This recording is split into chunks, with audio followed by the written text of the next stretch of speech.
Now, for the moment some of you all have been waiting for, I want to introduce our opening guest speaker, Dr. Ava Muhammad. Dr. Ava Muhammad is a native of Columbus, Ohio. She received her bachelor's in history from Central State University and her JD from Georgetown University Law in 1975. Dr. Ava Muhammad is the first Muslim woman in modern history to occupy a position of authority over a mosque anywhere in the world. She served as the Nation of Islam's Southern Regional Minister from 1998 until 2000. She is currently the official national spokesperson for the Honorable Minister Louis Farrakhan and the Nation of Islam. She has been featured several times in Essence magazine and was also recognized by Essence as one of the 30 most influential Black women in America. Let's go. We are so humbled to be in the presence of greatness. She has been a pillar in our community for a long time, and we're so thankful to have her open this year's conference. So please, let's give a warm welcome to Dr. Ava Muhammad. In the name of Allah, the Beneficent, the Merciful, I bear witness there is no God but Allah. I bear witness that Muhammad is his servant. I greet all of you in the words of peace and our original language. Assalamu alaikum. Brothers and sisters, first let me express to you what an honor and privilege it is to have been chosen to open this year's Afrikan Black Coalition Conference. I am so honored, and I hope that what I have to share with you in these brief moments will be of value as you move through these 3 days. If we have a thorough knowledge of ourselves, and that means knowing our ancestry, knowing our history, and being cognizant of our experience, then knowing these things, we should not desire to be a part of the political union called the United States of America. This union of 50 individual sovereign governments whose organizing principle is white supremacy should not be a system that we want to be part of. However, what we do want, what we do demand, is that we be allocated a significant portion of land right here on this 2,000 by 3,000 mile continent, or part of a continent called North America, that our ancestors labored to build and to make one of the most powerful and wealthiest nations on earth. So we're approaching self-determination this weekend in this conference, and that should be our way of life. And we can't do that without the ability to be free to live the values that we hold dear. The effects of this system that we live in are to corrupt any person who buys into it, as we have witnessed in recent years and months.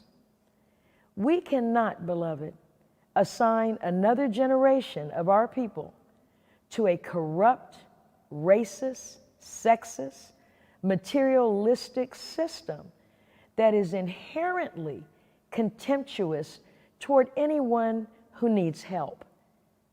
There is open dislike in this system for babies, for the elderly, for the sick, and for those who are struggling financially.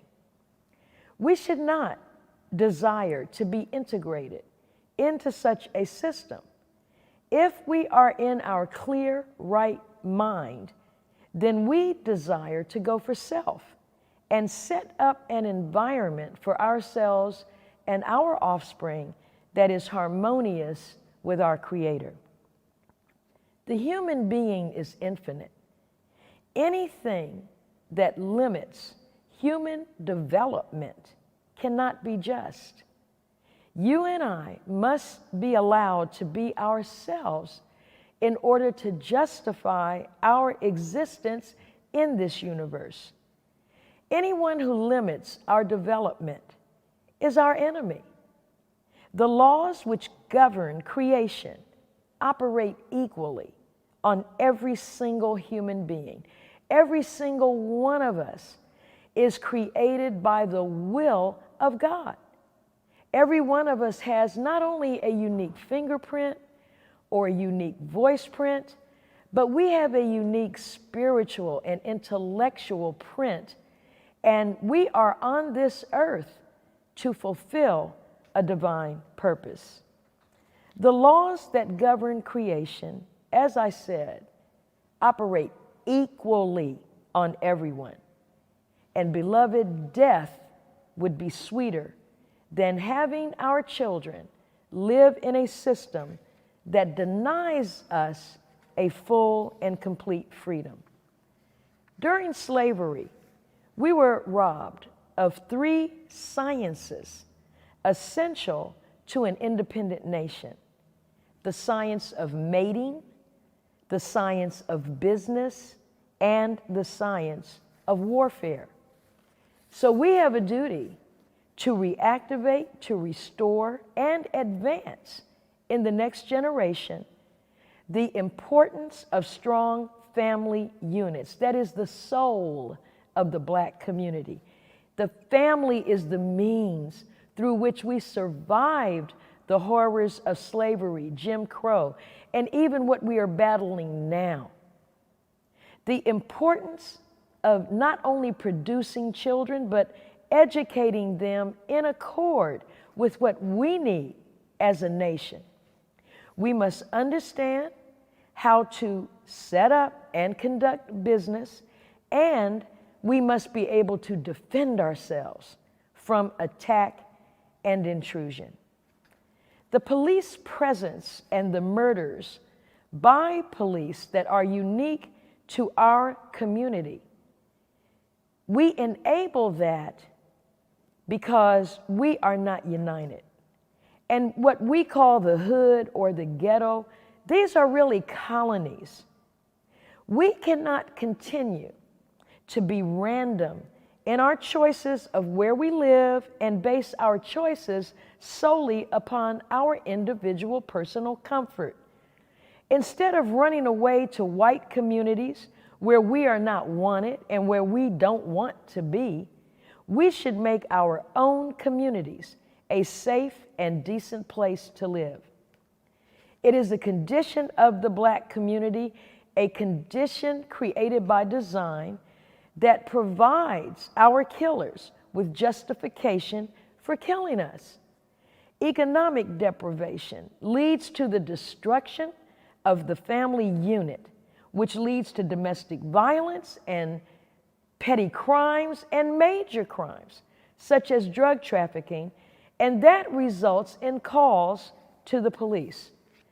Our persistence in doing this in the face of them killing us demonstrates a lack of movement toward unity. You will remember the young woman in Fort Worth, Texas, who was shot to death in her own home. It was her next door neighbor who called the police because he heard noises next door. We don't have enough of a family relationship or a bond that we're able to go next door and knock on the person's door to find out what is wrong. Underlying the unrest sweeping the United States over police brutality is a fundamental inequity in wealth, land, and power that has circumscribed Black lives since slavery. The 40 acres and a mule that was promised to former enslaved Africans never came to pass.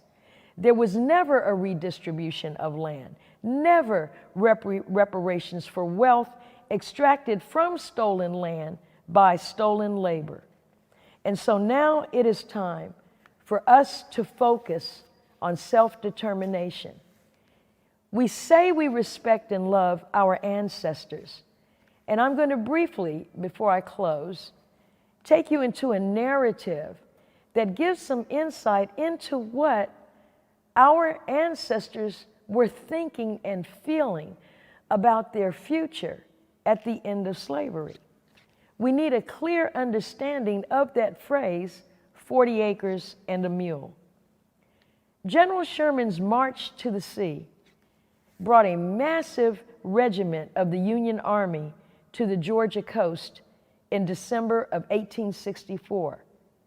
What is not written of often in history, that accompanying that Union Army were 10 to 15,000 black people, refugees, former slaves.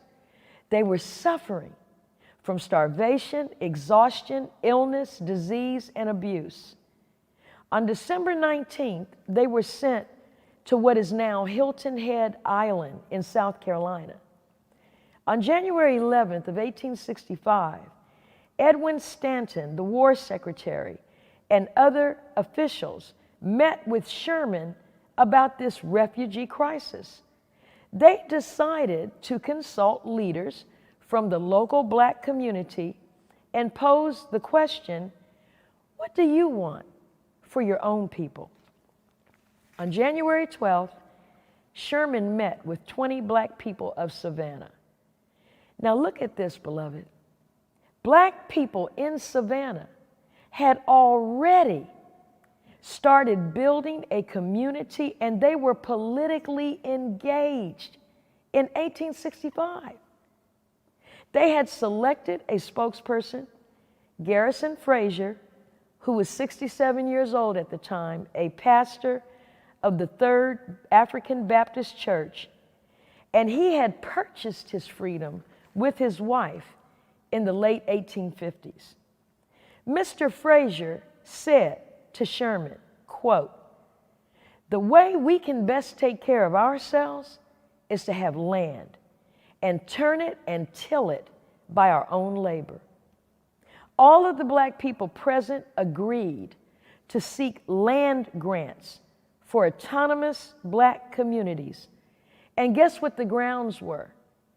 They said racial hatred would prevent economic advancement for them in mixed areas.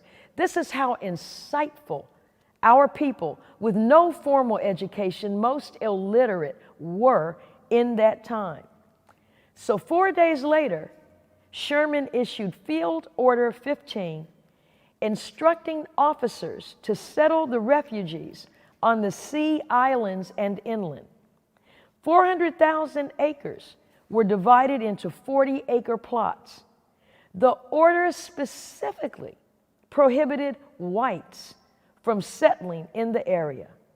And by 1865, in June, there were approximately 40,000 free people settled on 435,000 acres. And though the mule was not mentioned in that order, many of our people received one that were contraband that the Union Army had. These Sea Islands, the Sea Islands Project reflected this policy of 40 acres and a mule as the basis for post-slavery economics. The special field orders issued by Sherman were not upheld by the federal government in the years after the war. As you know, almost all of the land allocated was returned to whites. And so, beginning in Louisiana, at the time of the Emancipation Proclamation, there had already begun a system called wage labor that became federal and state policy. That same system dominates our lives today and has deprived us, and that system is called jobs.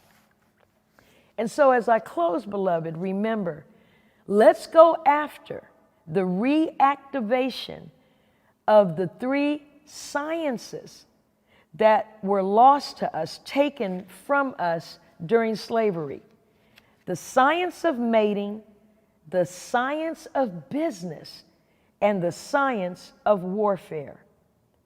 There is no definition of the word science that does not include one or both of these words: knowledge and system. That's what science is. It is knowledge systemized. You are blessed to be in a position to pursue a higher education, and you are blessed to be conscious and to organize and be part of a conference such as this. You are the future, and we are depending on you to unite, to overcome your differences, and organize a system under the set of principles that the original people of this planet follow. We are a spiritual people by nature. We are a righteous people by nature. A system is an organized collection of parts that are highly integrated to accomplish an overall goal. And so whatever our ideological or religious differences may be, they do not override what I said in the beginning of this. We have a common ancestry, a common history, and up to this very moment, we are sharing a common experience. May Allah God bless you with a safe, loving, and productive conference. I am so proud of you, and I leave you in the words of peace. Assalamu alaikum. Thank you so much, Dr. Ava Muhammad, for that powerful opening and for reminding us that despite our differences, we all have a common purpose and that we need systems in order to organize and to change the conditions of our people. I am so thankful for you and for the Nation of Islam for all that you do and have done for Black people in this country and across the globe. If anyone has any questions for Dr. Ava Muhammad, please join us on Instagram Live immediately after this segment. Other than that, if you're feeling social or tired of feeling socially isolated, join us for our virtual social hour starting at the top of the hour. Or, feel free to take a break, get some food, and meet us back here later on tonight for our virtual Black Family Game Night starting at 6 p.m. PST. And remember, we're kicking off the day with the one and only Tamika D. Mowry. And you don't want to miss it. We're starting promptly at 10 a.m. PST. See you there.